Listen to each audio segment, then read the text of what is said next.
boa tarde. Hoje o tema dessa live é a recomendação sobre recursos educacionais abertos da Unesco.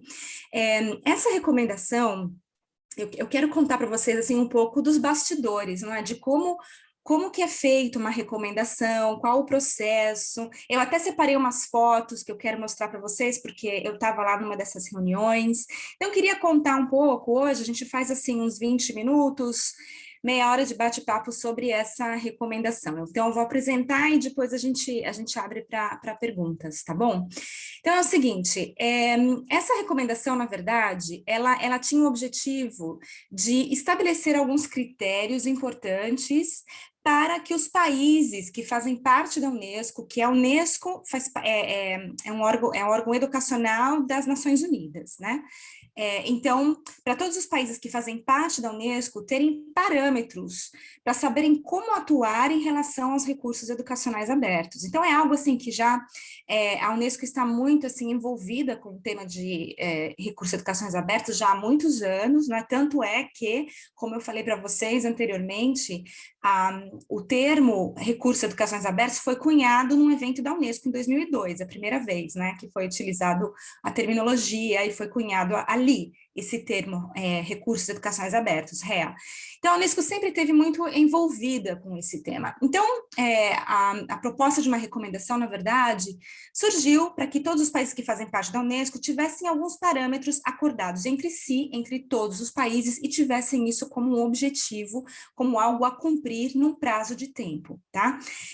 Então, é uma recomendação que foram alguns anos para fazer, eu acho que bem ativamente, deve ter sido os últimos 2 anos, foram os anos mais ativos, porque nós tivemos vários encontros regionais, com textos rascunhos, não é? E onde a gente podia fazer propostas sobre como deveria ser essa recomendação, o que deveria estar escrito nela, o que era mais importante, etc. e tal. Então, foram vários encontros regionais que aconteceram, por exemplo, na América do Norte, aconteceram na América Latina, em particular no Brasil, foi no Rio de Janeiro, se eu não me engano, o encontro da Unesco. Eu estava no Brasil nesse momento, então eu participei do encontro regional no Brasil, quando a gente estava no início dessa discussão de como seria essa recomendação, com os rascunhos, dando ideias, etc. Também participei em Malta, que foi um encontro, o encontro europeu, para discutir essa recomendação. Então, foram vários processos de encontros, ao longo dos últimos 2 anos, principalmente, de pessoas que estão envolvidas na área de REA, de acadêmicos, de pesquisadores, de professores, de ministérios de educação pelo mundo, enfim, qualquer pessoa que é considerado um stakeholder, como a gente diz em inglês, né? Uma pessoa interessada no tema e que tinha algum tipo de influência no tema. Então, através desses encontros, por meio deles, esse documento foi se refinando, até que ele chegou a ser o que ele é hoje, tá? Que eu vou mostrar para vocês. Então, só para dizer que foi um processo colaborativo, isso é super importante, né? A gente pensar, não foi uma pessoa que sentou e escreveu e todos os países adotaram, isso não foi assim, tá?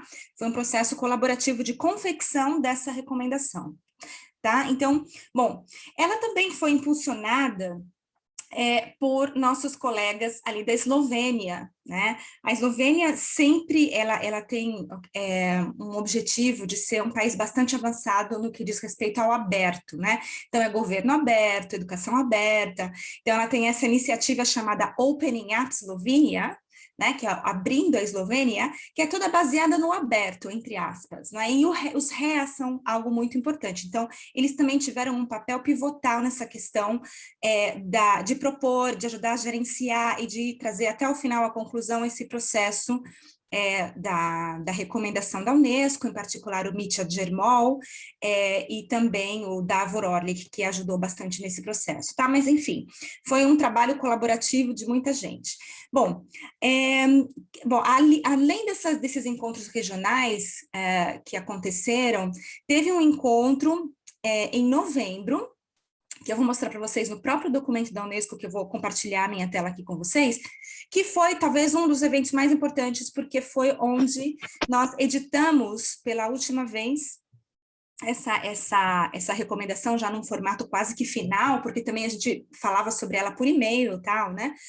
E vocês vão ver um pouco que foi um processo assim que levou muito tempo, acho que foi um dia ou foram 2 dias de encontro, acho que 2 dias de encontro, já não me lembro se foram um dia ou 2 dias, mas a gente ia discutindo parágrafo por parágrafo, frase por frase, com todos os países ali presentes, com os representantes dos ministérios de educação, e claro, todo mundo tem que votar como é que vai ficar a frase final, então é bastante assim, pela primeira vez eu vi como é realmente um processo de votação na Unesco, nesse sentido, quando você está votando um documento, todos os países têm que entrar de acordo, se não estão de acordo, como aconteceu em alguns momentos durante essa reunião importantíssima na Unesco em Paris, a gente teve que parar, levar para discussão em grupos fechados, com as pessoas envolvidas, entrar em acordo, voltar para a sessão plenária, para poder seguir, sabe, eu discuti na hora do almoço, com grupos específicos, então é uma coisa que dá bastante trabalho realmente, porque se um país não está de acordo, porque acha que não vai conseguir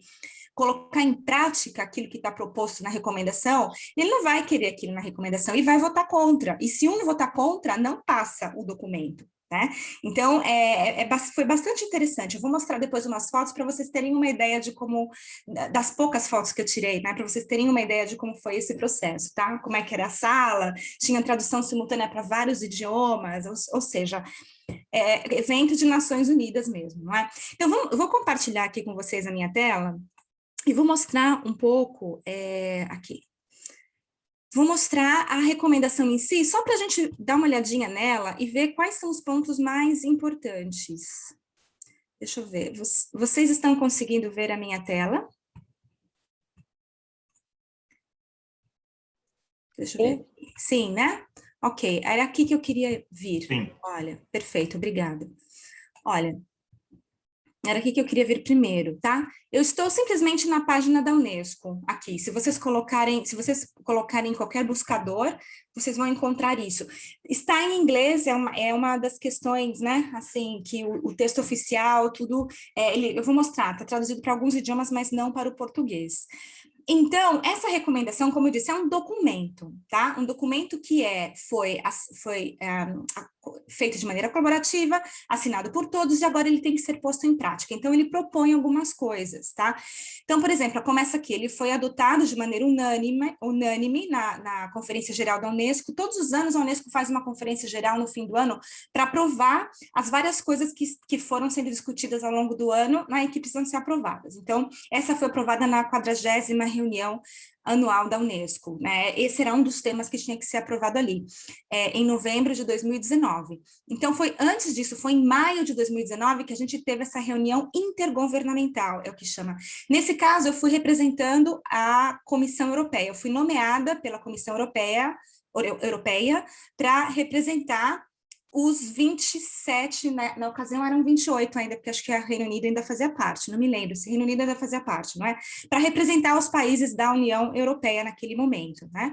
Porque sempre trabalhei bastante com esse tema de REA. Então, eu estava ali, só que, claro, a Comissão Europeia não vota, né? Quem vota são os países que fazem parte da Unesco. Então, eu não tinha direito de votação nesse momento, tinha direito de interagir, de propor e tal, mas não de votar, tá? Então, era como se eu tivesse como observadora nesse sentido. E vocês vão ver como os demais países procediam com a votação. Bom, o objetivo central dessa recomendação são 5 áreas, na verdade, tá? Primeiro, desenvolver a capacidade. Stakeholders é uma palavra que é muito utilizada nessa recomendação, porque tem a ver com qualquer pessoa interessada no tema. Nesse caso, depois eles vão explicar quem são os stakeholders aos quais eles se referem, que são os professores, são os estudantes, são os ministérios de educação, né, os educadores de maneira geral, os gestores de instituições educacionais, esses são os stakeholders principais, os políticos que fazem políticas educacionais, etc. Né? Então, realmente desenvolver a capacidade, né, no sentido da formação, né, da formação acadêmica, no sentido de entender o que são os REA, né, para que todo mundo possa criar, acessar, reutilizar, adaptar e redistribuir os recursos educacionais abertos. Também é objetivo dessa recomendação, desenvolver políticas de apoio para os REA, porque é muito importante a gente ter políticas em cada país, né? Por isso que os países foram chamados para colaborar e para assinar esse compromisso, porque não basta dizer para o professor, faça REA, coloque disponível, tem que haver ações formativas, o próprio governo precisa disponibilizar plataformas para publicar, como eu mostrei para vocês no MacRede, né? Na aula de repositórios, por exemplo, entre várias outras ações que fazem parte desse mix de ações para que a gente consiga realmente levar esse REA a um ponto onde mais pessoas o conheçam e mais pessoas possam utilizar e saibam onde encontrar esses recursos, né? Então, precisamos de políticas públicas, políticas educacionais, e é um dos objetivos dessa recomendação. Número 3, encorajar os REA de qualidade e inclusivos, né? E com equidade.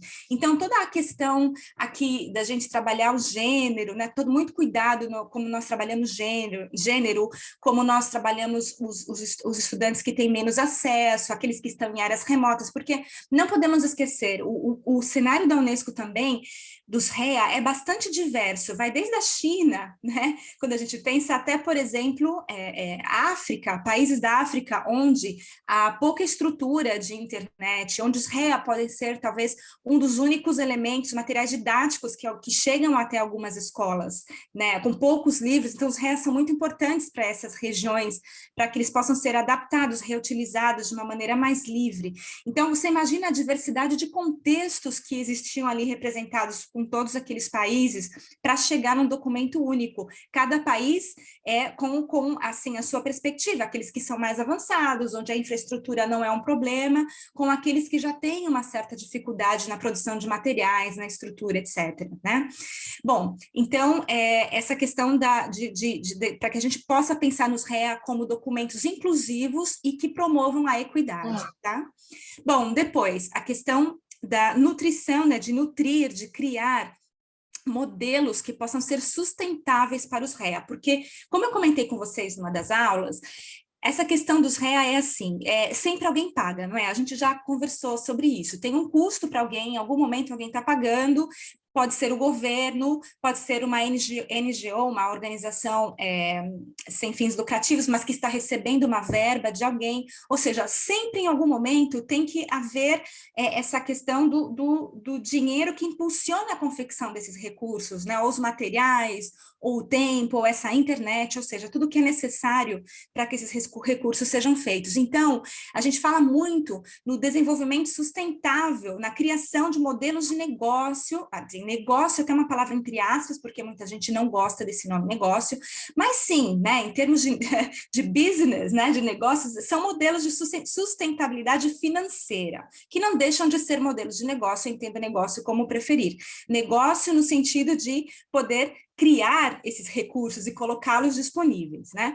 Então, há uma discussão muito grande, como é que a gente pode fazer isso acontecer? Então, existem vários modelos, para quem resolver estudar os REA um pouco mais, existem modelos de doação, né, onde a pessoa faz uma doação para quem produz REA. Quer ver? Vou dar um exemplo, para quem você pode doar... Acho que para a própria Wikipedia a gente pode doar, né? Eu lembro que um tempo atrás a Wikipedia colocava ali, se você quiser doar, você pode doar, porque a gente tem conteúdos interessantes ali, mas alguém tem que colocar, tudo bem que é colaborativo, mas a Wikipedia tem por detrás dela toda uma estrutura, né? Uma infraestrutura de negócio, né?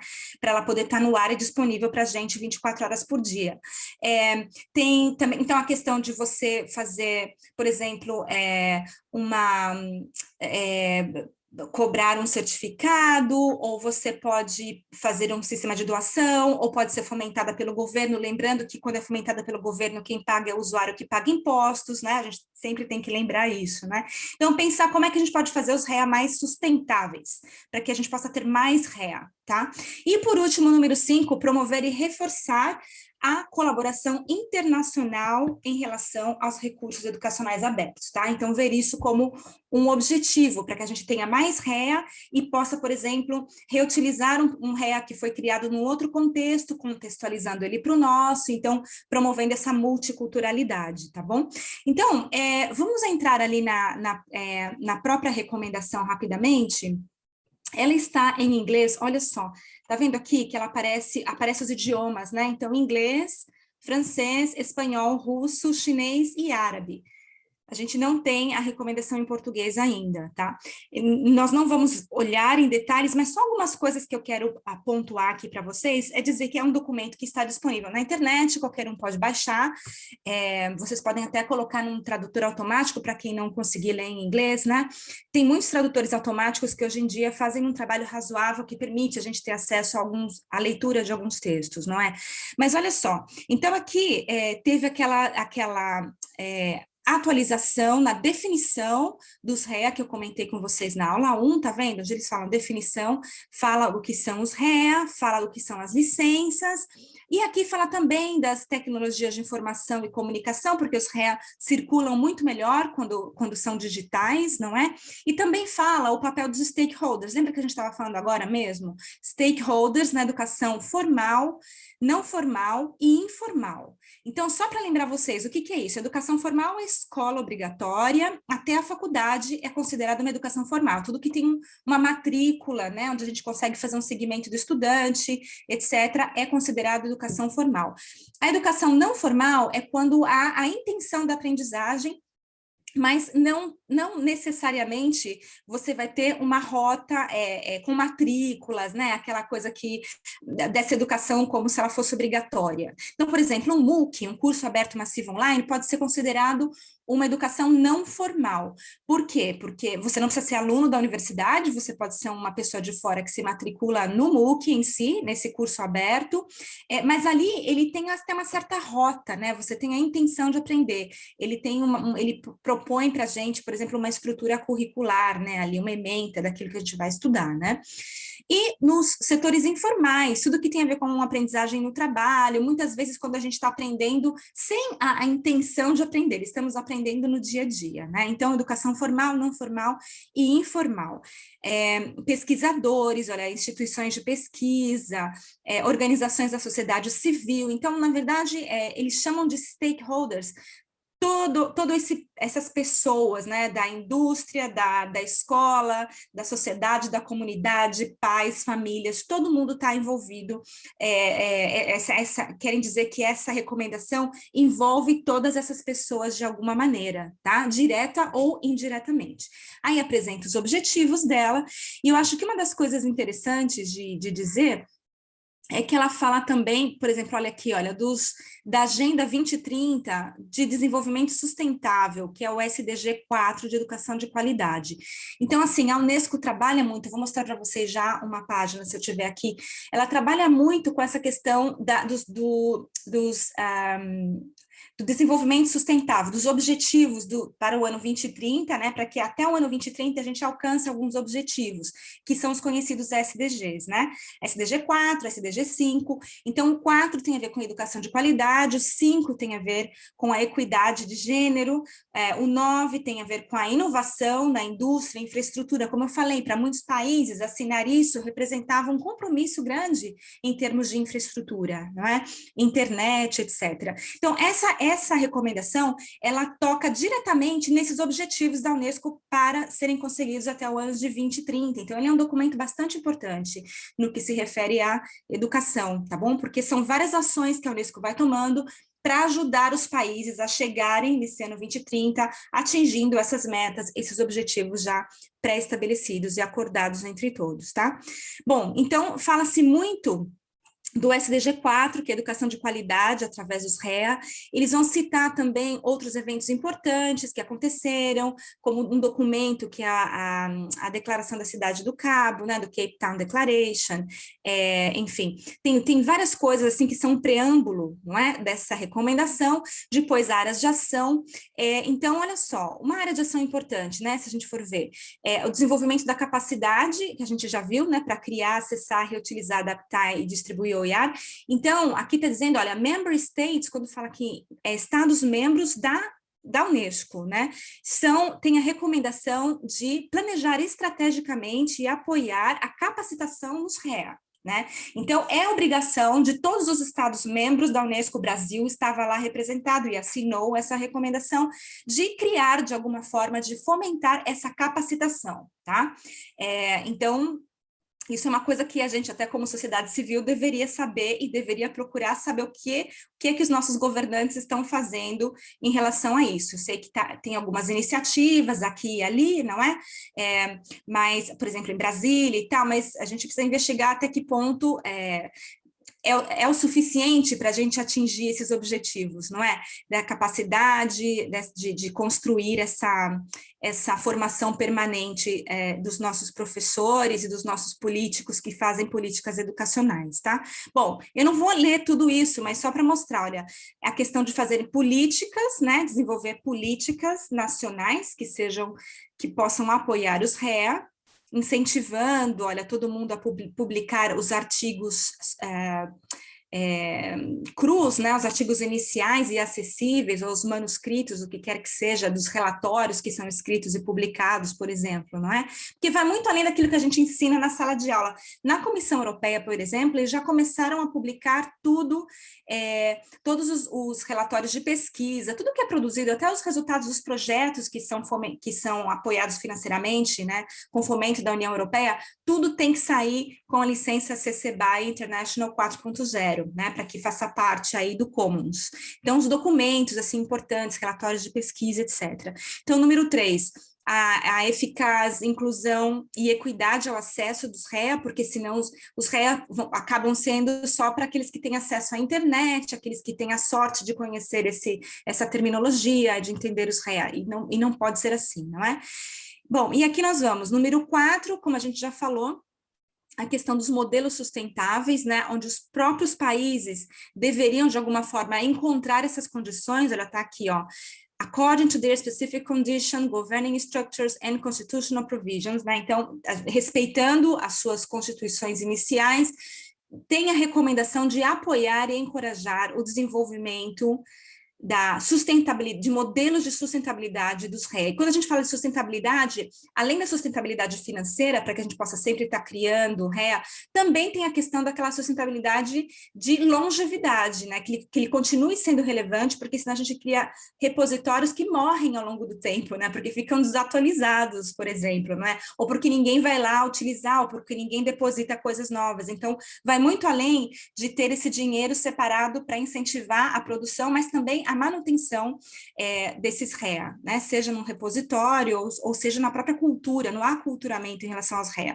E por último, número 5, reforçar a cooperação internacional que acontece, na verdade tem vários países que colaboram entre si, e eu acho que um aspecto mais importante que eu vejo aqui é o monitoramento. Então, foi decidido que a Unesco criou nesse momento, que eles chamam de OER Coalition, para, na verdade, monitorar, ajudar os Estados-membros a monitorarem como é que está indo o desenvolvimento desses objetivos, dessa recomendação, porque em 2023, todos os países, olha aqui, olha, vão ter que apresentar, numa conferência geral da Unesco, um relatório consolidado, na 42ª sessão da Unesco, um relatório consolidado sobre o que eles atingiram em relação a essas metas, né? Tudo isso será examinado pelo Conselho Executivo da Unesco, né? E já seria uma preparação já, olha aqui, ó, isso tudo já vai começar, provavelmente no final desse ano, está colocando aqui, né? Uma consulta pelo Conselho Executivo, né? Da Unesco. Então, quer dizer, a gente está vendo que 2023, na verdade, o ano que vem, né, 2022 é o ano que vem. Então, ano que vem, eles vão começar a se reunir, o Conselho Executivo, para que em 2023, na 42ª sessão da Unesco, aquela que eles aprovam, né, esses relatórios possam ser apresentados, ou seja, as pessoas envolvidas aqui, os países envolvidos aqui, eles têm que apresentar o que eles conseguiram fazer mediante todo esse compromisso de 5 áreas, não é? Incluindo a cooperação internacional, eles têm que apresentar o que eles fizeram, tá bom? Bom, eu quero aproveitar, antes de abrir aqui para perguntas, e mostrar para vocês, deixa eu ver se eu consigo fechar, algumas fotos, se vocês me permitem, que eu tinha falado que eu queria mostrar fotos para deixar assim um pouco mais real, né? Deixa eu ver se eu encontro alguma foto aqui que mostre a sala. Olha aqui, gente. Aqui é essa sala principal da Unesco, onde acontecem essas votações, estão vendo? Eu estava sentada assim, na minha frente, essa placa de observadora, estão vendo? Porque eu não podia votar pela Comissão Europeia. Mas aqui você vê os nomes dos países, em francês, né? Tem aqui o Sri Lanka, a Suíça, estão vendo aqui Madagascar, São Tomé e Príncipe, todos eles tinham que votar. E tinha, assim, um moderador aqui na frente, era tudo super, assim, controlado, tá? Em termos de tempo, etc. E nessa tela que vocês estão vendo ao fundo, eu vou ver se eu acho uma foto que mostra melhor. Vão mostrando parágrafo por parágrafo do documento. Deixa eu ver se eu encontro uma foto que... Olha, aqui do lado você vê as cabines de tradução, estão vendo? Com a interpretação, na verdade, simultânea, né? Dos vários idiomas presentes ali. Então, você coloca aquele fone de ouvido e sintoniza no canal de sua preferência. Cada canal vai ter um idioma diferente, tá? Vamos ver aqui mais que eu tenho aqui de foto. Olha lá, então aqui a mesa, essa senhora estava fazendo todo o papel de moderação, a presidente da mesa, ela foi excelente, na verdade, porque dá muito trabalho fazer isso. Eu quero achar uma foto onde eles estão mostrando as mudanças, tá tudo em negrito, olha lá, tá vendo? Olha aqui. Pode ver, tem a parte em francês e a mesma parte em inglês, né, para ficar bem inclusivo nesse sentido, e a gente ia discutindo, olha, ponto por ponto, aqui estavam falando de open license, tá vendo? Iam grifando, tinha um trabalho das pessoas ali grifarem, para depois esse documento ser passado a limpo de acordo com aquilo que foi votado, e tudo cronometrado, estão vendo aqui? Era bastante interessante. Cada intervenção era cronometrada, né? As pessoas podiam fazer a intervenção, os países levantavam assim uma plaquinha, o moderador anotava quais eram os países na sequência que eles levantavam a plaquinha, depois eles eram dadas palavras a palavra e tinham no máximo 2 minutos para intervenir, né, para fazer uma exposição. Bom, é isso. Deixa eu ver se eu tenho... talvez eu tenha... Aqui, bom, aqui era simplesmente a fotinho mostrando, né, o caminho que a gente tinha que percorrer dentro da Unesco para chegar nessa discussão, que nesse momento era uma draft, né, era um rascunho do que foi aprovado depois em novembro. Em novembro foi aprovado o documento exatamente como ele foi discutido nessa reunião. Os países simplesmente, naquela reunião de novembro, aprovaram isso. Aqui foto de Paris, né, gente? Não podia deixar de mostrar para vocês, né? Essa cidade maravilhosa. Todas as vezes que eu vou lá, olha aqui de volta da Unesco. Todas as vezes que eu vou lá, eu visito os mesmos lugares, assim, lugares novos, mas faço questão de visitar os lugares que eu adoro. Por exemplo, a Catedral de Saint-Germain-des-Prés, adoro, e sempre que eu posso eu vou lá. Sempre faço alguma comprinha de macaron, que também é bastante conhecido ali pelos franceses, não sei se vocês gostam, mostrando um pouquinho do behind the scenes, né? E adoro comer ostras em Paris também, e nesse momento eu aproveitei para fazer isso.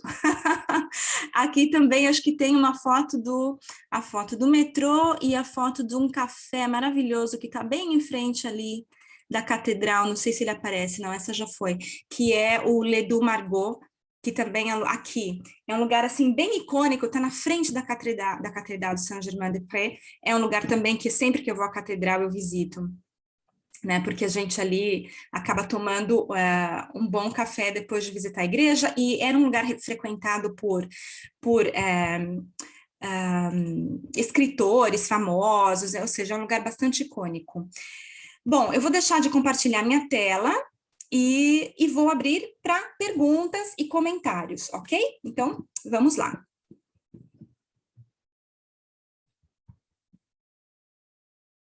Alguém quer fazer algum comentário aqui pelo chat?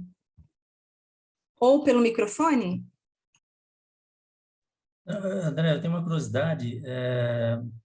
Quem representava os países são os ministros da educação ou não necessariamente? Ótima pergunta. Não necessariamente. Eu acho que, na verdade, eu acho que não poderia até ter algum ministro, mas se tivesse eram poucos. Eram, na verdade, os oficiais que eram nomeados pelos ministérios. Assim como eu fui nomeada pela Comissão Europeia, cada ministério tinha algum trabalhador oficial do ministério que era nomeado para seguir essa reunião. Uma reunião de trabalho assim, bastante cansativa e bastante técnica, é muito difícil ser atendida por um ministro, né? Geralmente algum representante da área. Então, o Brasil também estava ali representado, tá? Não eram ministros, em sua maioria, mas eram pessoas que tinham poder de votação pelos seus países, tá?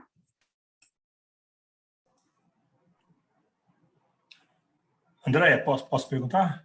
À vontade, fala o nome, é Zacarias, tá? Zacarias.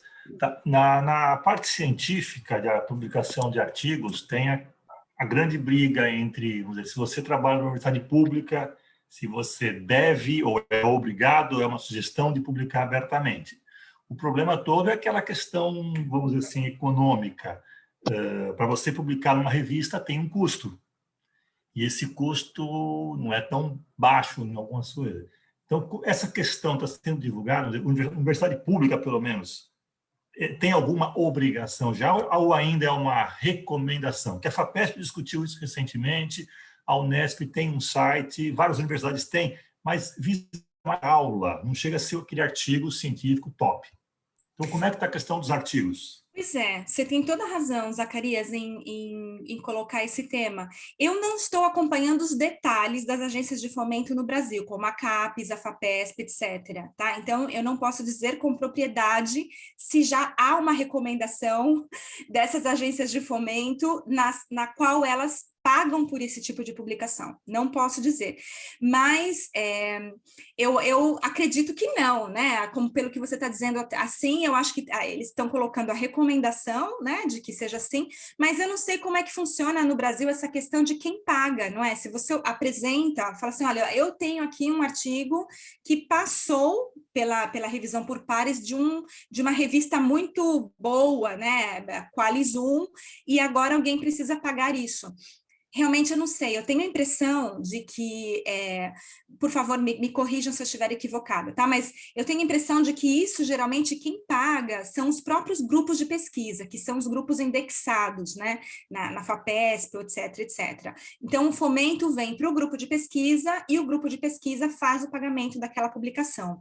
Normalmente é assim. Agora, para o grupo de pesquisa receber esse fomento, eles precisam entrar com projetos interessantes, precisam pleitear esse dinheiro, e muitas vezes também é fato que o dinheiro que entra não é suficiente para pagar o custo, né, da publicação numa revista que é bastante cara, porque ela tem muito acesso. Então, acho que isso acaba sendo o grande problema, o grande conflito nessa área, nessa questão da publicação em aberto. Então, por isso que alguns jornais, que são jornais mais alternativos, revistas mais alternativas, já não cobram mais nenhuma taxa, eles já são abertos de tudo e convidam as pessoas para publicarem ali sem essa taxa, né, para ter que publicar. Agora, é claro que esse tipo de jornal, que é em aberto, de revista científica aberta, vai levar um tempo para que elas construam essa reputação, não é? Ou uma reputação similar a essas outras que já são pré-estabelecidas e que funcionam entre a rota verde e a rota dourada. Mas, claro, quanto mais a gente utilizar os que já estão abertos, melhor, porque contribuímos para a elaboração, para o crescimento dessa reputação, né? Eu não sei, Zacarias, se você tem mais alguma coisa a acrescentar em relação a como funciona no Brasil. Realmente, a reserva técnica é usada para isso. As universidades, algumas pós-graduações, tinham uma linha de apoio a isso, mas com essa crise agora, nem adianta pedir nenhum recurso que não vem. Algumas revistas, bom, tem uma briga entre o que é Qualis ou Qualis Top e o que é Doage, o que é o recurso aberto. Então, ainda, se você quer ter um bom artigo, você manda para o Qualis 1, Qualis A, e corre para pagar esse custo, porque publicar em qualquer revista não vai valer muito. Então, tem aquela questão do reconhecimento até interno. E muitas revistas já estão adotando, você consegue publicar nas revistas Qualis aberta desde que você pague uma cota extra. Então, já existe um meio caminho aí. Ainda, o custo ainda eu acho que é um pouco alto, mas já existe uma abertura. E eu tenho uma expectativa de que nos próximos poucos anos vai haver uma cobrança mais forte pelo menos das universidades públicas, em publicar de maneira aberta, porque, afinal, quem paga a minha pesquisa é a comunidade. Então, isso ainda é muito bonito, mas ainda não está implementado. Eu acho que vai ser uma tendência. É muito bom, e é bom que as próprias universidades façam essa pressão, né, de uma maneira organizada, não é? Para as agências, em relação às agências de fomento, solicitem que seja assim, solicitem essas verbas. Isso depende muito das próprias instituições reivindicarem também, e precisam entrar em acordo, né, de que estão de acordo que deve ser assim, porque tem muitas instituições que às vezes não consideram isso como o ponto mais importante, não é? Mas, sim, tomara, é uma tendência e acho que a gente vai melhorando nisso. Alguém tem mais algum comentário, alguma pergunta? André, eu tenho uma. Num dos encontros Quem está passados, falando, desculpa? José Munhoz, Olá, José, pode falar. ex-Sony SSD. Tá bom? Eis, já, eis. Se Já quiser ligar a fez. câmera, fica à vontade, você quem sabe, tá? Ah, perdão, perdão. Não, você quem sabe, mas fiquem Não, não, é sabendo que... que vai Não, para o YouTube, eu já falei, né? não, tranquilo. Tá bom. Num dos encontros passados, foi abordado, né, o YouTube, por exemplo, como um meio, né, é um recurso, muitas vezes, educacional aberto. Por exemplo, eu uso em aula trechos, né, de vídeos, muitas vezes de canais, né, de quem está apresentando o vídeo, etc. E surgiu aquela dúvida, e você até falou, olha, tem que procurar no YouTube que tipo de licença, né, que aquele vídeo está especificamente adotando. Eu não consegui encontrar, com toda sinceridade. Eu Ah. encontrei na página do YouTube o termo, a política de uso. Seria isso? Não, eu vou te mostrar. Essa pergunta eu ia deixar para a segunda parte da live, mas já que você perguntou, vamos Ah, responder já. perdão. Não, não Perdão, tem atravessei, problema. então. Eu fiz aqui, eu vou compartilhar minha tela outra vez, porque eu tirei uma fotinho de um vídeo meu. Vocês estão vendo? Ainda não. Olha, estão Não, vendo? agora sim, agora sim. Sim. Então, ó, esse aqui é um vídeo meu, tá? No meu canal do YouTube. Então, é o vídeo que significa ser um educador aberto. Ele também está na página da Sagu. Se você tem que... Tá vendo aqui que tá show less? É que tá em inglês, né? Mas que seria como Sim, sim. mostrar menos ou mostrar mais. Uhum, Se você uhum. tem que clicar aqui, ó, debaixo do vídeo, vai ter aqui a Ah, descrição do vídeo. Aí você clica mostrar mais, aí aparece a licença. Tá vendo que aqui. tá aparecendo aqui, Tá, ó? tá, tá. Ok. Se Tá bom. não, mas tá vendo, dá trabalho, a gente sempre tem que buscar os termos, né? É muito difícil que os termos estejam assim super aparentes. Então, se você clicar em mostrar menos, tampa isso aqui, aí a gente já não vê nada, Tá entendeu? certo. Então é Entendi. isso. Aham, obrigado. Nada, de nada. Mas a questão do uso que você tinha perguntado, José, é isso. Se principalmente se tiver a licença, se você não for remixar esse vídeo, você não precisa, na verdade, além de você cita os autores do vídeo, tudo bem. A questão é se você for pegar trechos desse vídeo e fazer um remix e criar um vídeo novo. Aí Ah, realmente você precisa ter para poder compartilhar, você criar um recurso novo, é obrigatório que você tenha essa licença, né? entendi. A Ok? preocupação é porque aqui na instituição que eu sou docente, eles não, eles proibiram, né, nós de gravarmos o vídeo durante a aula. Então, nós Certo. temos que interromper a gravação, passa o vídeo para o aluno, depois retoma a gravação da aula, com medo de ferir algum direito autoral, né? Eu acho que está certo, né, para se resguardar. É isso Mas mesmo. tudo bem, eu vou observar isso agora. Muito obrigado. Nada, que isso. Cristine, você queria falar alguma coisa? Porque eu vi você. Você entrou com a sua câmera. Sim, cheguei. Tudo bem? Alessandra, É um tudo prazer jóia, estou entrando revê-la. da mesma forma. Espero que em breve, né, pessoalmente. Exatamente. Então, eu só queria complementar um pouquinho do que o Zacarias trouxe, né, Sim. uma experiência um pouco mais aqui para o Nordeste, né, para a Universidade Federal de Pernambuco.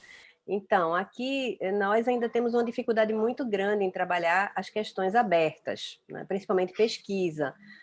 Recentemente, a gente fez até uma enquete entre os nossos docentes e, não pasmem, mas 80% deles não conhecem nada sobre pesquisa aberta, recursos educacionais abertos, né? Então, isso já se coloca como uma grande dificuldade para se pensar no Open, né?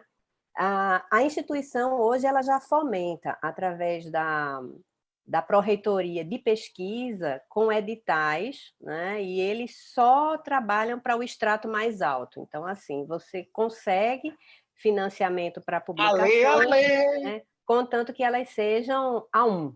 Né? Então, isso é muito difícil hoje da gente controlar dentro da universidade, né? Quando a gente quer publicar em pesquisas, nossas pesquisas em periódicos top. Então, ou a gente tem apoio de projeto, e muitos projetos hoje não permitem, né, esses itens de despesa. Eles permitem diárias, eles permitem passagem, mas eles não permitem inscrições, eles não permitem o pagamento de publicações. Então, essa é a nossa realidade ainda, mas como o Zacarias falou, eu acredito que realmente, depois dessa pressão digital, né, nos poucos anos que se seguem, inclusive por conta de custos, né, para esses financiamentos, a gente vai ter que realmente, né, direcionar muita coisa para as questões abertas. Que interessante isso que você falou, que alguns projetos de pesquisa não permitem o pagamento de publicações, porque é uma das coisas essenciais, né? É o produto da pesquisa, é a publicação, né? Interessante isso. Com certeza, porque na realidade, infelizmente, as listas deles são taxativas. Então, assim, quando você vai olhar custeio, ele não permite que você faça isso com aquele custeio. Tá? Então, isso dificulta bastante. Claro que isso vem melhorando, né, continuamente, mas ainda você encontra projetos que não permitem isso. Obrigada, Cristine, por compartilhar isso. Zacarias, você quer falar alguma coisa? A Cristine colocou uma questão muito importante. A grande maioria dos professores não sabem o que é um recurso aberto, portanto, vamos dizer, por não saber, não fazem, não executam, não sugerem. Então, essa questão, vamos dizer assim, de ensinar os produtores de conteúdo é importante, sim, é muito relevante. Só uma informação também que eu estou confirmando agora aqui, eu usei muito na minha disciplina durante aqui, o ano passado, né, as aulas da Univesp, Universidade Virtual do Estado de São Paulo. E eu estou lendo aqui, continua ainda a permissão de que você pode usar gratuitamente, desde que seja referenciando o canal no YouTube e sem mixar, sem nada. Então, ainda não é permitido download para reprodução. Então, você pode citar direto o original do YouTube. Direto original, com o link, né? O link do... Isso. Geralmente, muitas vezes acontece isso, porque quando você faz o download, você já está mudando, você já está mexendo naquele R do reter. Lembra que a gente falou um pouco, né? Aquele R do reter, que muitas vezes realmente não é permitido, porque ali é quando você vai fazer alterações e tal, né? Mas que bom. Zacarias, qual que era a sua universidade mesmo? Você já falou e eu esqueci. Eu estou na Unesp, no campus de Guaratinguetá. Estado de São Paulo. Guaratinguetá. Isso está pertinho de Pindamonhangaba, Taubaté, Vale do Paraíba? Isso, meia hora de lá. Meia hora do Vale do Paraíba, é isso mesmo. Estou no meio do vale, do lado de Aparecida, que é o mais famoso. Ah, sim, que joia, bacana, bacana.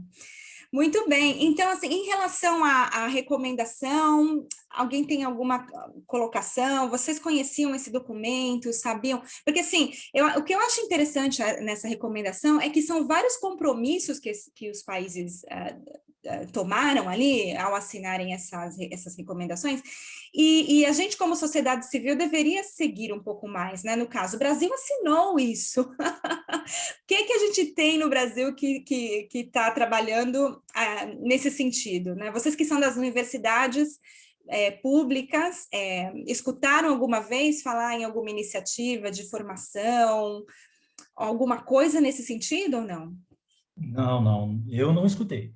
Uhum. Eu sou doutorando em Educação Escolar da Unesp Araraquara, né? Uhum. E trabalhei também na Unesp, aqui em Bauru, durante 40 anos. Mas eu nunca ouvi falar de recurso educacional aberto aqui dentro da universidade. Na privada, onde eu atuo hoje, né? Atuo na iniciativa privada, também não. Aliás, André, depois eu precisava fazer uma consulta, mas aí eu faço a parte. Uhum. Se você costuma fazer palestra, né, ou algum evento, agora um webinar, né, exatamente para divulgar essa possibilidade, né?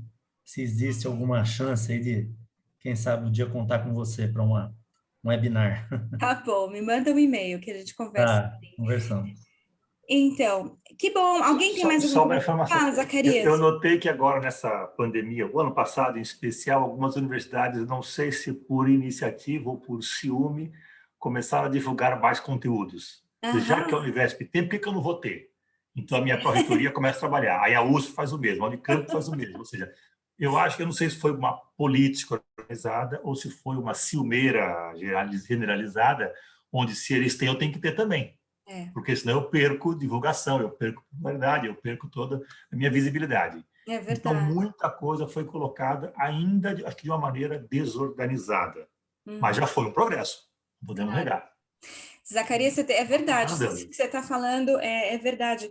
A pandemia, claro, uma desgraça total, né, em vários aspectos, mas pela questão assim da educação digital e de conteúdo, realmente foi uma revolução, né, na educação nesse sentido, porque chamou a atenção obrigatoriamente as pessoas de que algumas coisas podiam ser feitas, né, e essa é uma delas, fazer conteúdos, porque outros faziam, não importa a questão, né. Carlos, olá, boa noite. Boa noite, tudo bom? Tudo bem. Não, é só fazer um comentário, também numa instituição que é particular também, não se conhece sobre o assunto. Eu estou querendo levar também essa discussão. Ótimo. Eu acho importante fazerem, assim, atuarem fazendo uma cascata de informação, né? Eu costumo chamar essas pessoas, assim como vocês, que fazem o tempo para participar dessas discussões e depois querem levar isso adiante, dos campeões, os champions, a gente usa essa terminologia em inglês, né? Os champions de algum tema dentro de uma instituição.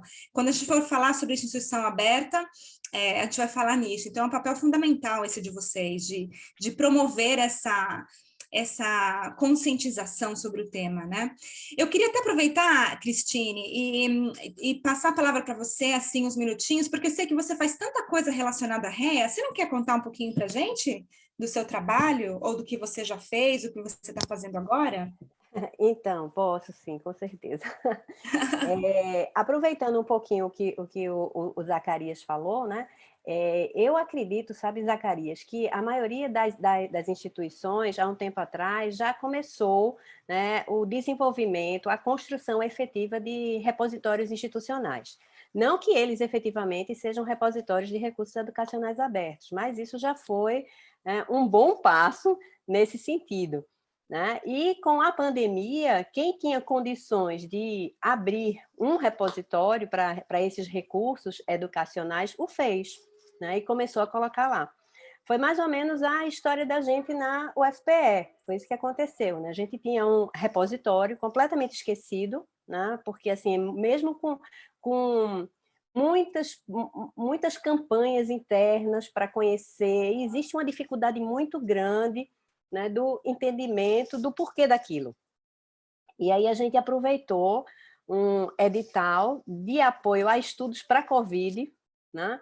E aí a gente disse, não, vamos abrir uma comunidade para que dentro desses quase 100 projetos que estavam sendo desenvolvidos, esse material que está sendo desenvolvido vá como recurso educacional aberto para uma comunidade dentro do nosso repositório institucional. Então, isso foi uma ideia legal, mas, assim, ainda é difícil conseguir que as pessoas, né, façam, que as pessoas disseminem.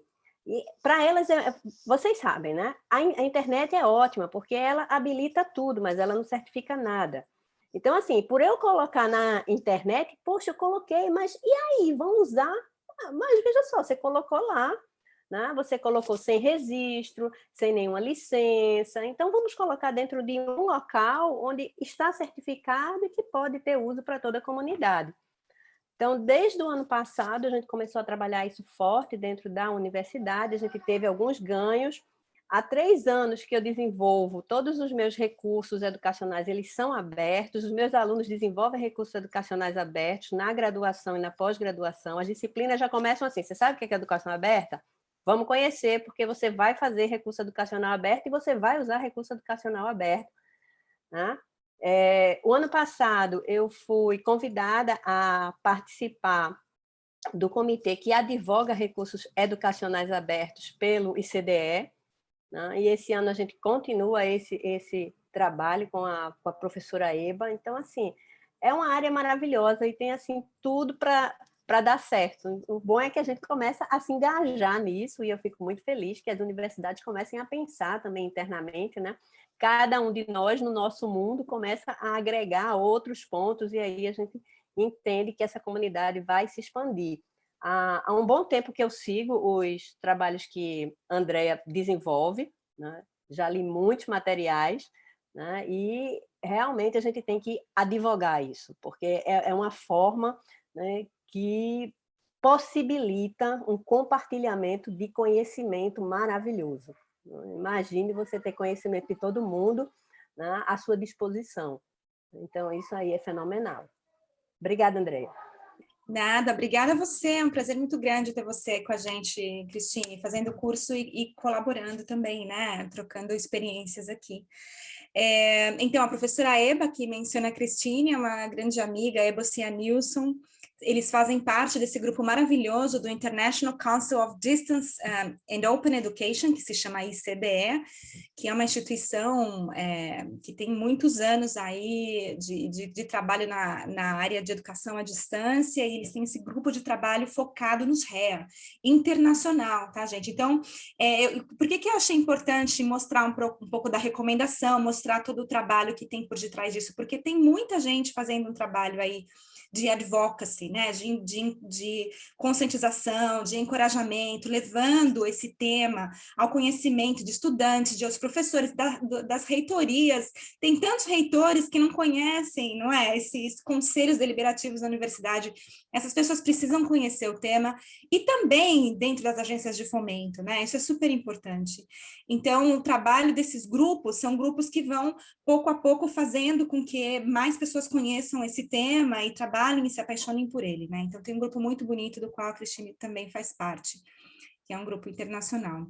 Eu queria também falar olá para o Luciano e para a Márcia, que não comentaram nada até agora. Eu não sei se vocês estão aí, mas é um prazer ter vocês com a gente. A Márcia entrou um pouquinho depois, mas se tiverem mais alguma dúvida ou quiserem fazer algum comentário, fiquem à vontade, tá bom?